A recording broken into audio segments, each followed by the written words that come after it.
All right, what's up, guys? Want to talk today about a couple things I did with the truck with FORScan. So, FORScan, if y'all don't know, is a software that basically lets you go in and change some of the settings in your truck of various ways, and it can be, some of them can be pretty extreme.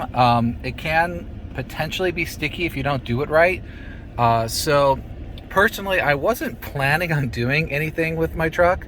My truck has the auto stop start, which I get the purpose of it from a gas mileage, environmental standpoint, emissions standpoint. I get it. The problem is it's hard on your battery. I mean, that's my understanding, and it's really annoying, especially when you're driving in the city. So my truck does have a button that disables it, but I didn't like that, but I was like, you know what, I'll live with that, whatever, I don't care, it's fine. I wasn't going to get FORScan just to change that. The problem, however, was and it's light out, so this isn't the best time to be filming this. Maybe if I shut my garage door, it'll help you guys. So the problem was, the last thing I did that I talked to y'all about was my fog lamps, and I got those yellow fog lamps. Well, that night I took my wife out with me to help me aim the fog lamps. So I'm in my driveway right now. I'm on a slant. I'm way closer than 25 feet. I can't aim my lights at home. So we were going out to find a good spot to do it.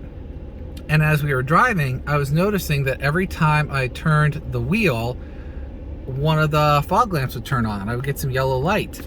And it made me realize, oh shoot, this truck automatically has that cornering light function, which, yeah, I guess they added at the 22, maybe the 21. Like, when I looked online, like, some people who say they had a 21, they've added it since. Some people, I don't know.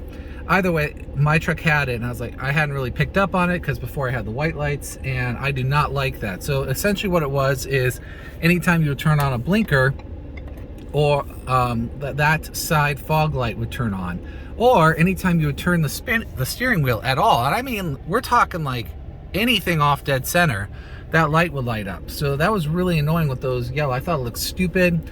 I see the point of it, and I know a lot of guys have like manually enabled it, where I've done the opposite. I've manually disabled it.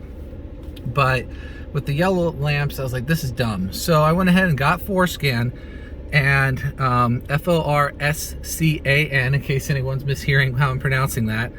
And so I don't know if you can see. Yeah, you can kind of see on my garage door. Right now, I just turned my fog lamps on. Okay, so they are on, and now they're off. And one of the reasons I didn't pick up on it when I was putting the lamps in is it doesn't happen when you're in park. But if I shift into drive, what would happen is anytime I would turn, the lights would come on. Now, I just did that myself, but that would happen every time I turned my steering wheels. But now, if you watch that same spot, here's where the fog lamps are on, here they're off. If I turn my blinker on, nothing. Good. If I spin my steering wheel, nothing. Good. So that was, those were two different lines of code with FORScan that I had to go in and change. So one line basically disabled the fog lamp coming on with the blinker, the other line with the steering wheel. So, I'm not going to put the codes, the lines in this video, because I don't want to really be reliable if someone's messing with their truck and screws it up. But there's a guy called his name's Living It Up. He's got a Google spreadsheet for 21 and up F150s. All those codes are there. There's several YouTube videos out there, forums, etc. You might even find a post that I posted on a F150 forum where someone gave me the codes that I double checked with that spreadsheet. It's out there, and it honestly was easy to do. So I just bought the FORScan connector.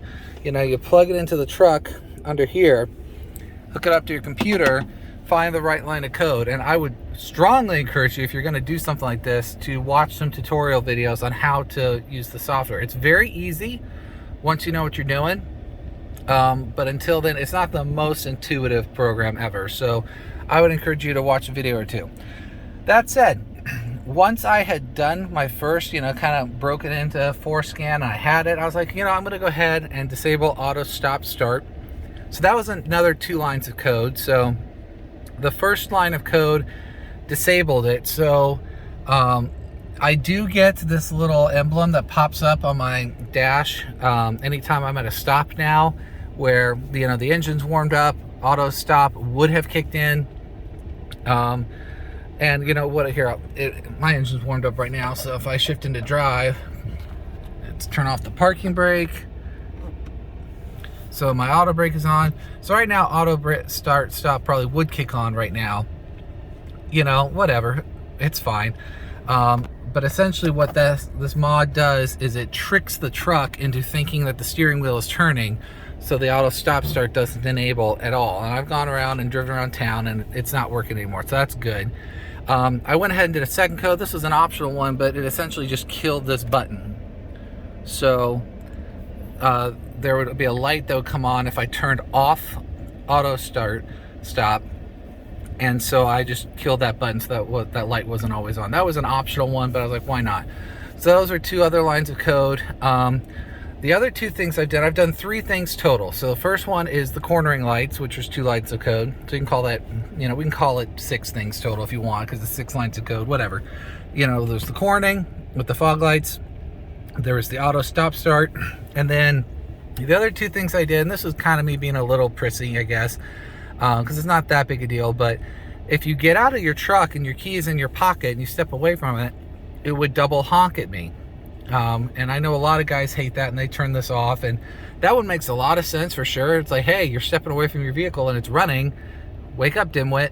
But it was hypersensitive. Like, even if I had my truck pulled into the garage and I was working on something, it would honk at me. And so I went ahead and disabled that, because I'm not usually one to walk away from my vehicle accidentally with it running. I'm not worried about that happening with my key in my pocket. So I turned that off. And then the last thing I did was something called police idle. And so this one kind of goes hand in hand, I guess, where if I step away from my vehicle and I have my key in my pocket, I'll tell you what I'll do. I'll do this. I am going to take the key and I'm going to just chuck it, about 10 feet away. So right now, the truck has realized there's no key. So it didn't honk at me, you notice that. Second, is the last thing it is police idle. If I go to shift, it doesn't let me shift anymore. The gear shift is locked. So someone can't come up and jump into my vehicle while I'm stepped out with my key in my pocket and drive off. It just won't let them shift. So that was another simple one. It was a single digit on a single line of code, very easy to fix. But that's just doubly secured. I'm gonna go get my key because now I'm like overthinking it. So really, the only thing I absolutely couldn't live without was the fog lamp thing, because that was just ridiculous. But these other ones, I knocked out since I had it. I'm probably not going to really do much else with FORScan in the future. I mean, it's possible something comes up, but I think I'm pretty much set. I know a lot of guys go in and do a lot of different things with their FORScan, and that's fine, like, to each their own. It's just not necessary to me. I'm pretty happy with most of the stock functions the way they are. Something they say in all the videos that I would strongly recommend is, if you do get this, you can kind of see here. Let's see. Well, let me show, since I'm not actually plugged in. Okay, you'll see there's all these different modules, and then there's the as-built, and then there's the just without the as-built. The as-built is the better version. It's the more kind of nuanced version. The without as-built, here I am kind of in a tutorial, which I said I wasn't going to do. That's kind of a more basic use. So I went ahead and did the as-built. That's where you actually find the code and do it yourself, and there's a better chance of getting it right. I'm going to let a bug out of my truck real fast. So I would strongly recommend, if you are planning on getting FORScan, the very first thing you should do, go through each and every one of these lines. And there's a bunch of them. It's going to take you a couple minutes. It's kind of annoying. Go through each one and save the entire listing as is. In other words, save your factory stock settings and just keep those files. I also have them uploaded to my Google Drive, so I've got them doubly. I've got them on my computer and I've got them in the cloud, because sometimes going in and changing these settings will jack up the truck, will jack up settings, will cause codes to throw. So it's really, really important that you save all the settings, and you can revert at any time. And anytime you make a change, save that as a separate setting. So that would be my 2 cents, and that's what I've done for my build. So that's really it in a nutshell. Just really just those 4 things, and probably nothing else with FORScan, but I've got it.